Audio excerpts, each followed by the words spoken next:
زبور 5ویں کتاب اور اس کا 110 باب جو 7 آیات پر مشتمل ہے۔ داؤد کا مزمور۔ یہوہ نے میرے خداوند سے کہا، تو میرے دہنے ہاتھ بیٹھ، جب تک کہ میں تیرے دشمنوں کو تیرے پاؤں کی چوکی نہ کر دوں۔ خداوند تیرے زور کا عصا سیون سے بھیجے گا، تو اپنے دشمنوں میں حکمرانی کر۔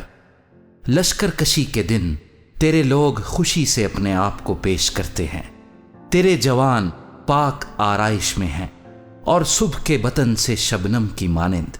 خداوند نے قسم کھائی ہے اور پھرے گا نہیں کہ تو ملک صدق کے طور پر ابد تک کاہن ہے۔ خداوند تیرے دہنے ہاتھ پر اپنے قہر کے دن بادشاہوں کو چھید ڈالے گا۔ وہ قوموں میں عدالت کرے گا، وہ لاشوں کے ڈھیر لگا دے گا اور بہت سے ملکوں میں سروں کو کچلے گا۔